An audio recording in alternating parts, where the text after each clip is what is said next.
반갑습니다, 여러분. 필라델피아 교회 마르다 전도회 헌신 예배 이렇게 말씀을 전하게 되어서 저에겐 큰 기쁨이고 영광입니다. 저는 이곳에서 약 1시간 정도 북쪽에 위치한 오로라 장로교회를 섬기고 있는 박성강 목사인데요. 특별히 변두리 시골에 있는 작은 교회 목사를 이렇게 귀한 교회에 초청해 주셔서 더 감사합니다. 아주 가끔씩이지만 제가 다른 교회에서 말씀을 전할 때마다 제가 저희 교회가 있는 오로라가 그리 멀지 않은 곳이라고 꼭 말씀을 드립니다. 왜냐하면 어떤 분들은 그곳에 가면 하늘의 오로라를 볼 수 있을 것이라고 생각하는 분들이 계셔서 그렇게 먼 곳이 아니고 이렇게 완전히 북극에 있는 곳도 아니고 여기하고 비슷한 환경에 또 살기 좋은 곳입니다. 이렇게 꼭 말씀을 드립니다. 비록 시골은 맞습니다. 조금만 가도 목장이 있고 풀들이 많은 곳인데 그곳에도 이 필라델피아 교회와 같은 노예의 교회가 있다는 것을 여러분 기억해 주시고, 제가 6년 전에 개척을 했거든요. 그래서 그곳에도 한인교회가 있다는 거 기억하시고 기도해 주시면 감사하겠습니다. 이 시간 우리 헌신 예배를 드리고 있는데요. 그렇다면 이 헌신이라는 단어가 무슨 의미인지를 좀 알아야 할 것 같습니다.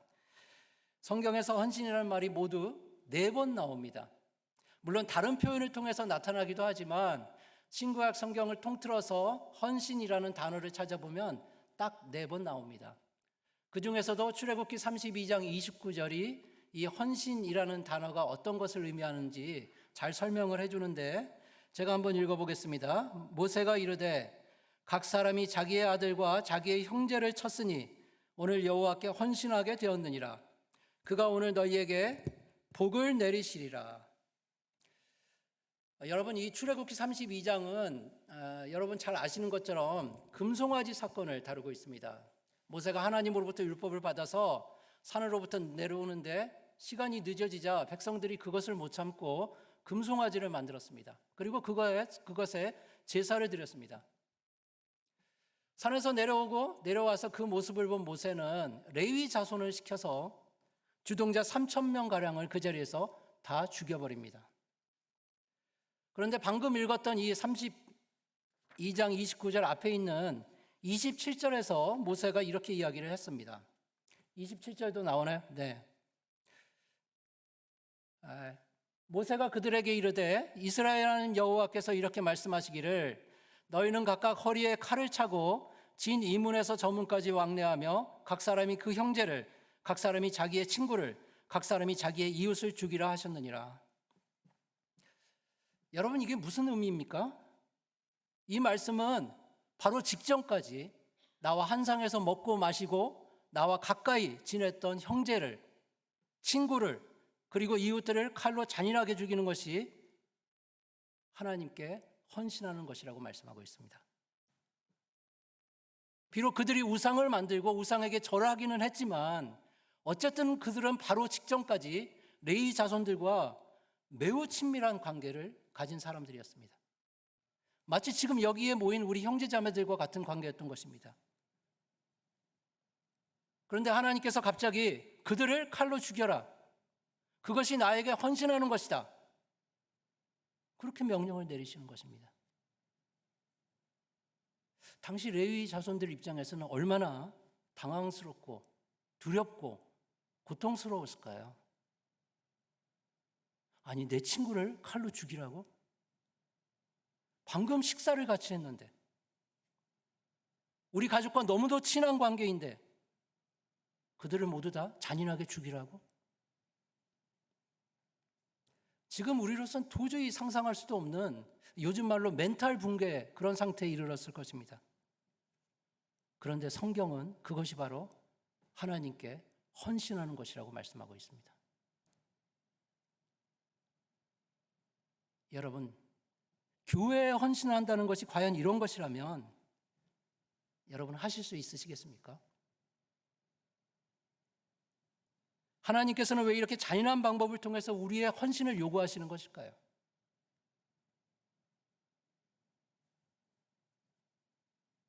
그만큼 우리가 하나님께 헌신한다는 것이 결코 쉬운 일이 아니고, 결코 사사로운 일이 아니고, 우리의 희생과 우리의 엄청난 헌신, 드림이 필요하다고 말씀하는 것입니다.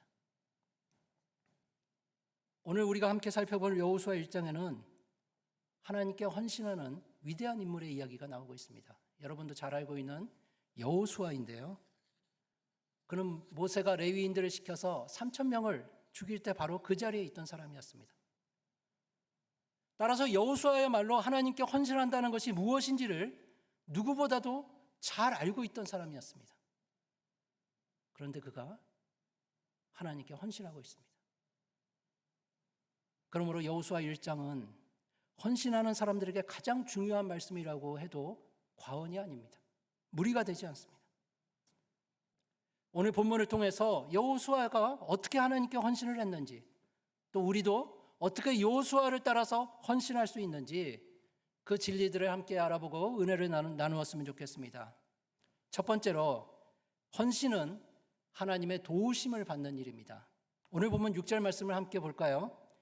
강하고 담대하라. 너는 내가 그들의 조상에게 맹세하여 그들에게 주리라 한 땅을 이 백성에게 차지하게 하리라.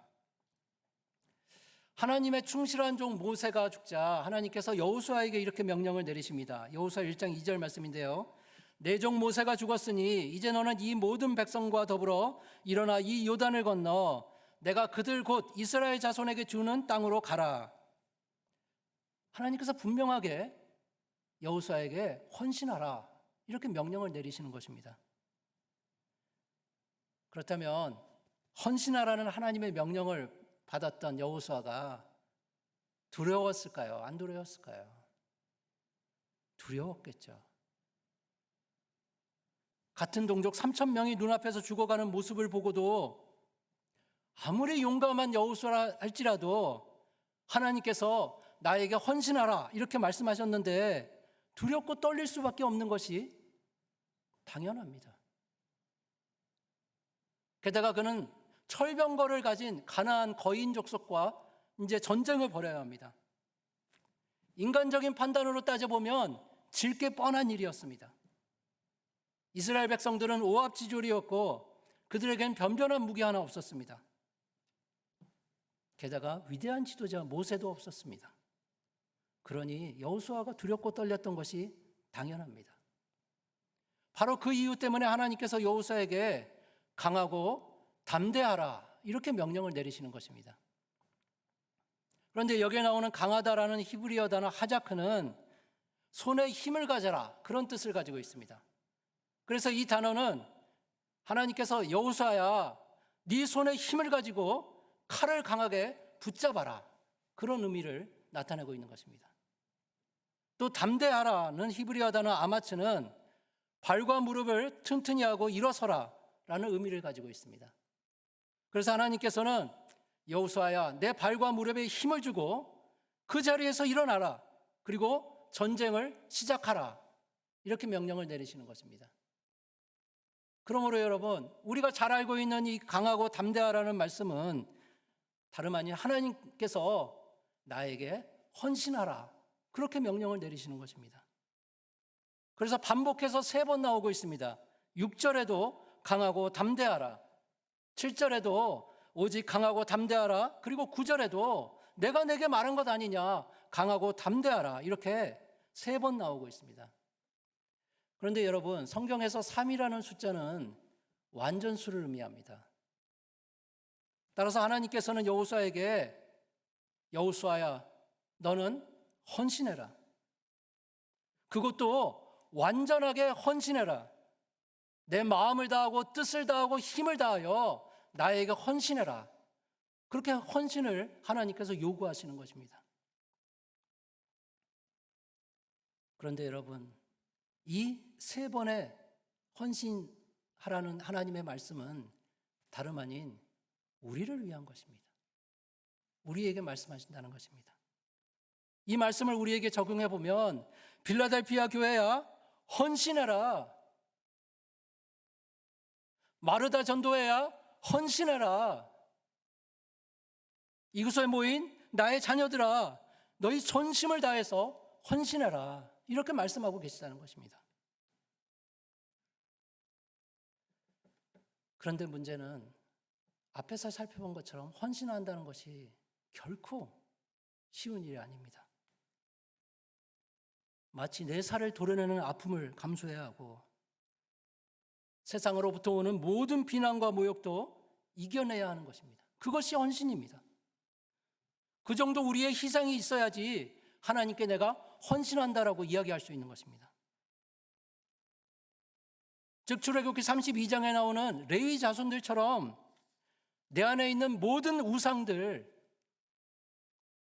내 속에 있는 금송아지의 흔적들, 그런 것들을 하나도 남기지 않고 그것들을 다 칼로 도려내는 아픔을 감당해야지만 그것이 하나님께 헌신하는 것이라고 말씀하시는 것입니다.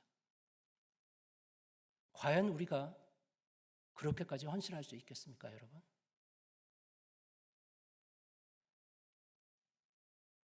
여러분은 어떠신가요?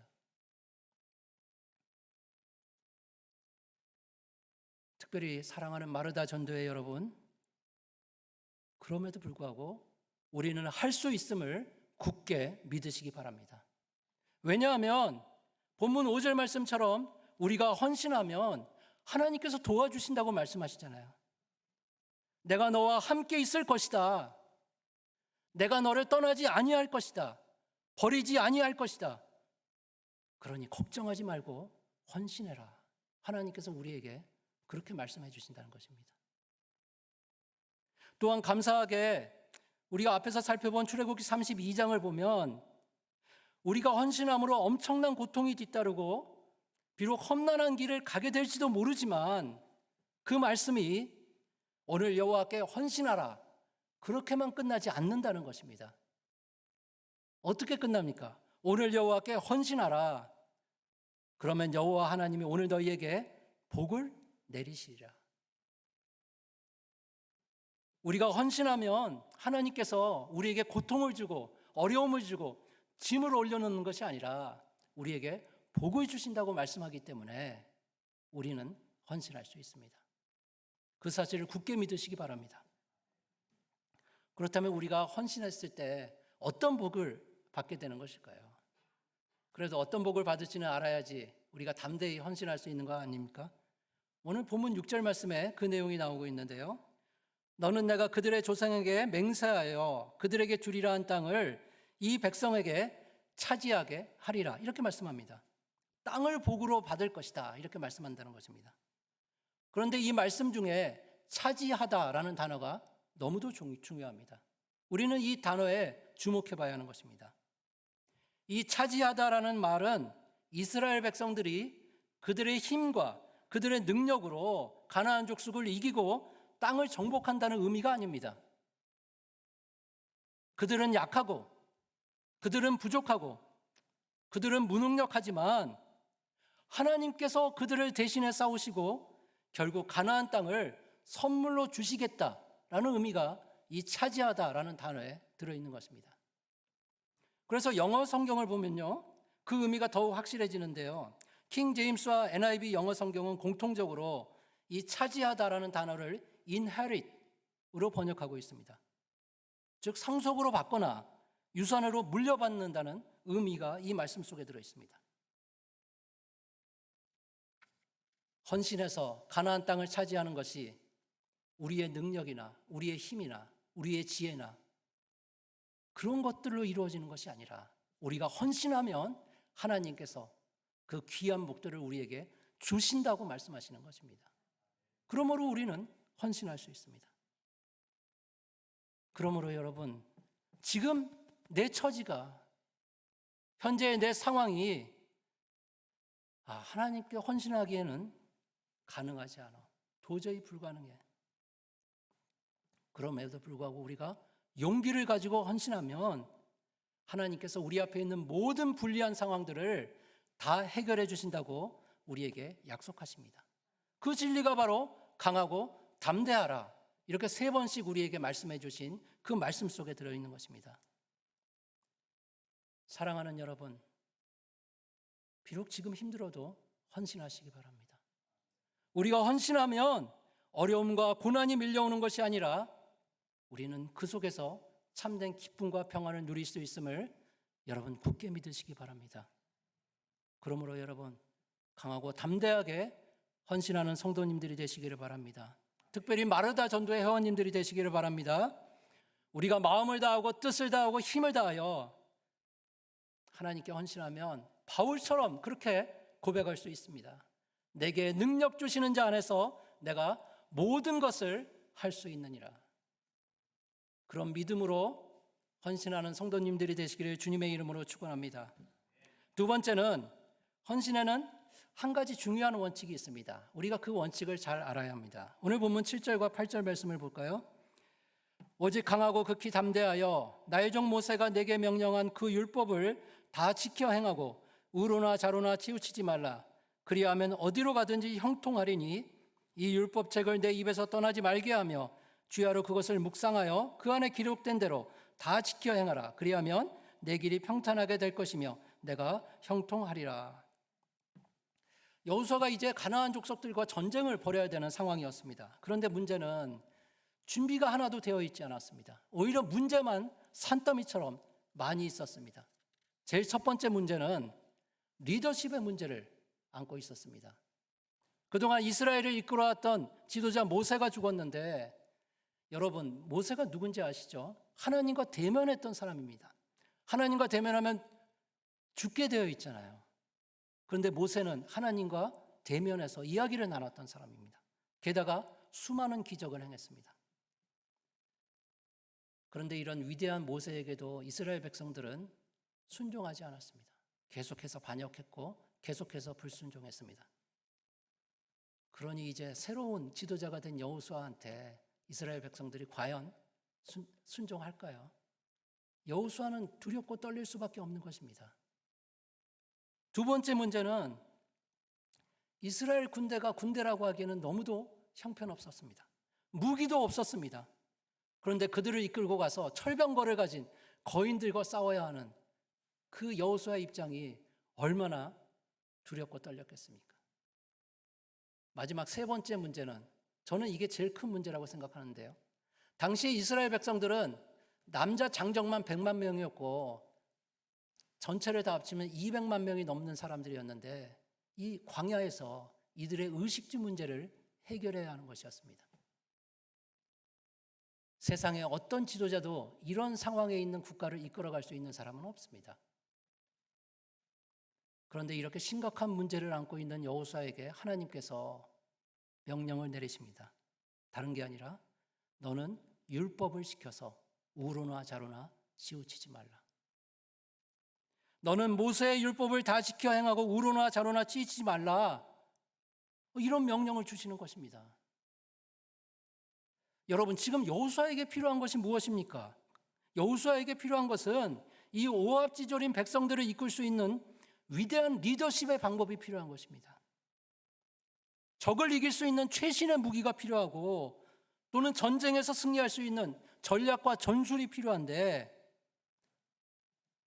하나님께서는 고리타분한 율법책을 읽고 그것을 입에서 떠나지 말게 하며 그 안에 있는 내용을 다 지켜 행하라고 말씀하십니다. 하나도 빠짐없이 다 지키라고 말씀하십니다. 두려움에 떨고 있는 여호수아에게 왜 하나님께서는 이런 답답한 명령을 내리고 계시는 것일까요?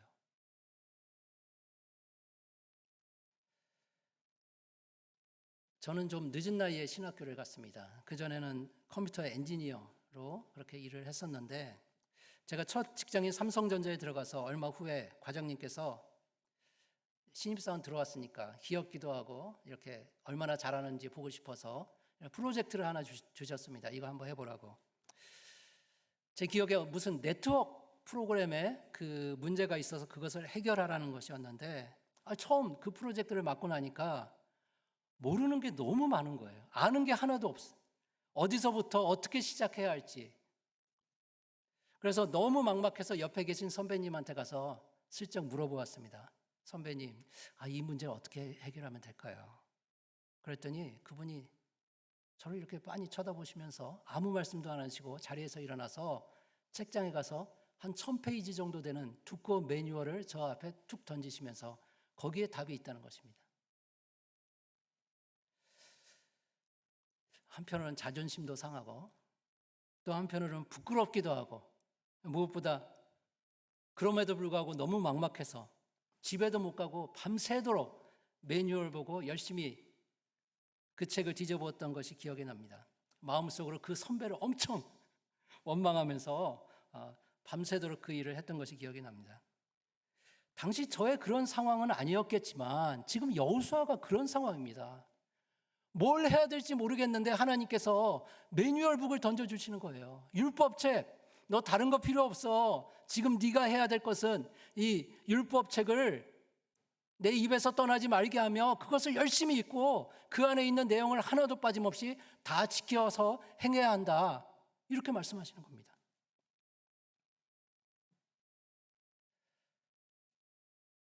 혹시 여러분 성공하는 사람들의 7가지 습관이라는 책 들어보신 적이 있으시죠? 세계적인 베스트셀러인데 저자는 성공하는 사람들에게 7가지 공통점이 있다고 이야기합니다. 예를 들면 첫 번째는 자신의 삶을 주도해라. 두 번째는 끝을 생각하며 시작해라. 세 번째는 소중한 것을 먼저 하라. 네 번째는 윈윈을 생각해라. 다섯 번째는 먼저 이해하고 다음에 이해시켜라. 여섯 번째는 시너지를 내라. 그리고 일곱 번째는 끊임없이 쇄신해라. 그렇게 하면 성공할 가능성이 높다는 것입니다. 여러분, 그것처럼 하나님께서는 최소한 7가지 정도는 전략과 전술, 전쟁에서 이길 수 있는 방법, 그런 것들을 알려주셔야지 그래도 용기를 한번 내서 나가서 전투에 임하게 될 텐데 너무도 단호하시게 너는 이 율법책을 내 입에서 떠나지 말게 하며 주야로 그것을 묵상해라. 그 안에 기록된 대로 다 지켜 행하라. 왜 그런 답답한 명령을 하나님께서 여호수아에게 단호하게 주셨을까요? 여호수아가 헌신하는 것에 왜 그렇게 율법책이 중요한 것일까요? 저는 그 답을 신명기 28장에서 찾을 수 있었습니다. 신명기 28장 15절 말씀을 제가 한번 읽겠습니다. 내가 만일 내 하나님 여호와의 말씀을 순종하지 아니하여 내가 오늘 내게 명령하는 그의 모든 명령과 규례를 지켜 행하지 아니하면 이 모든 저주가 내게 임하며 내게 이를 것이니. 하나님께서 우리에게 주신 한 가지 원칙이 있습니다. 하나님의 말씀을 지켜 행하는 것. 우리가 그 원칙을 지키지 않으면 결코 승리할 수 없다고 말씀하시는 것입니다. 결국 저주를 받고 실패자 인생을 살 수밖에 없다고. 그러니 너는 율법책을 항상 가까이 하여 그것을 꼭 지켜야 한다. 그렇게 말씀하시는 것입니다. 다른 방법은 없습니다. 그러므로 여러분, 하나님께 진심으로 헌신하기를 원하신다면 이 한 가지 원칙을 꼭 기억하시기 바랍니다. 하나님의 말씀을 사모하고 하나님의 말씀을 따라 살아가시길 주님의 이름으로 축원합니다. 왜 그럴까요? 이유는 한 가지입니다. 성경 안에 우리 인생의 모든 답이 들어있기 때문에 그렇습니다. 성경은 하나님의 말씀이고 완전하기에 우리의 모든 문제를 해결할 수 있습니다. 여호와의 율법은 완전하여 영혼을 소생시키시며 여호와의 증거는 확실하여 우둔한 자를 지혜롭게 하며 여호와의 교훈은 정직하여 마음을 기쁘게 하고 여호와의 계명은 순결하여 눈을 밝히시는도다. 이 다윗의 고백처럼 성경 안에 여러분 인생의 모든 문제의 답이 있음을 굳게 믿으시기 바랍니다. 그리고 그 믿음으로 헌신하시기 바랍니다. 우리가 말씀을 따라 헌신하면 어떠한 어려움도 이겨낼 수 있습니다. 어떠한 도전도 막아낼 수 있습니다. 그러므로 우리는 헌신할 때 이 한 가지 원칙을 꼭 기억하고 지켜야 하는 것입니다.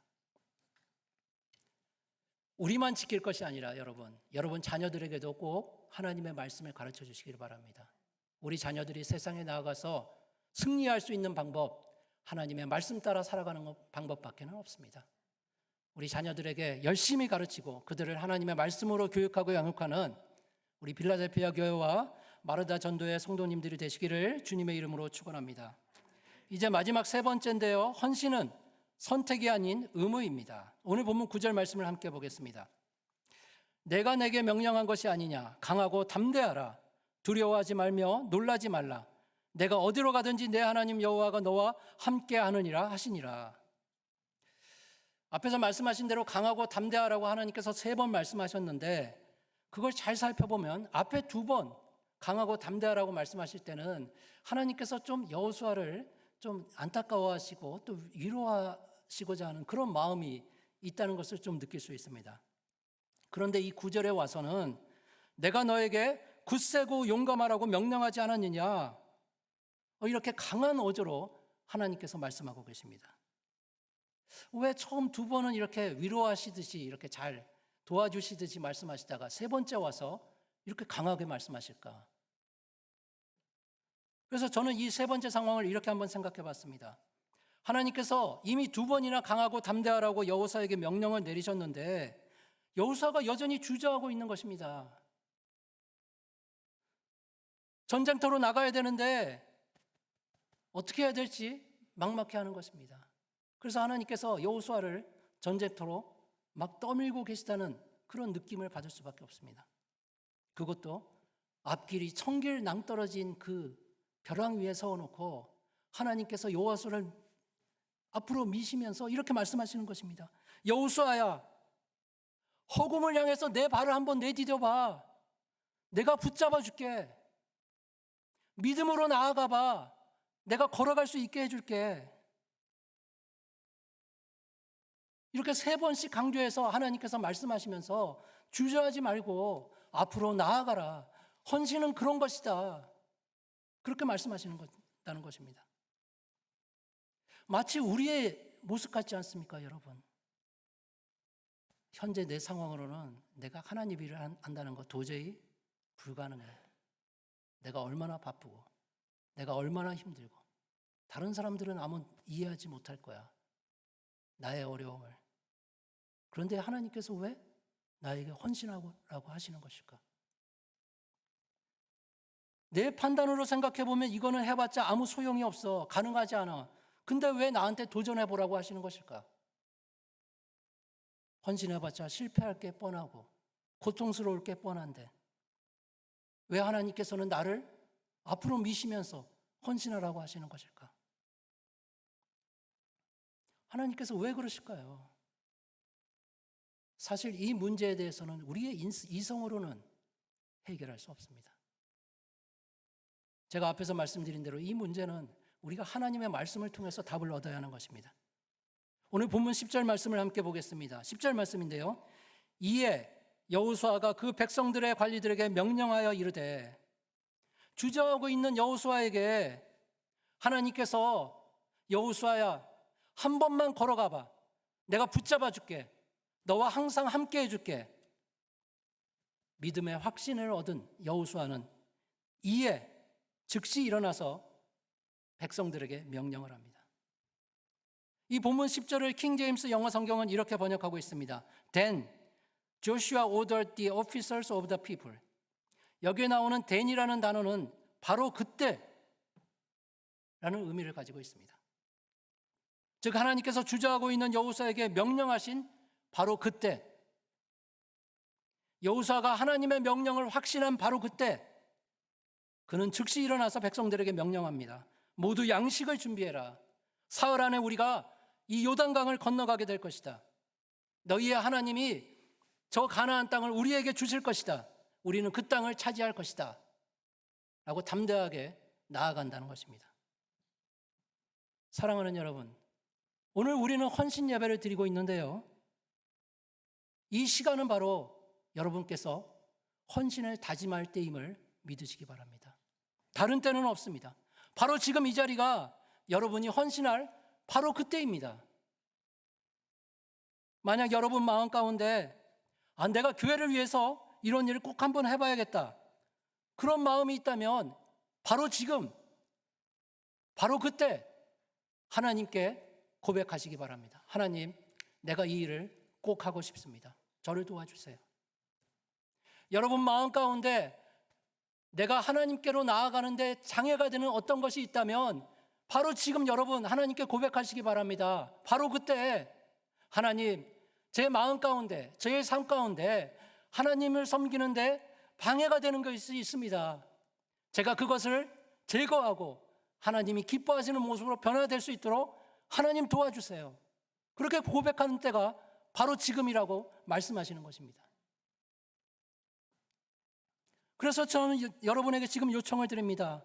여러분 마음 가운데 어떤 한 가지 하나님이 기뻐하시지 않는 일이 있다면 어쩌면 그것이 나에게 남아있는 금송아지의 흔적일 수도 있습니다.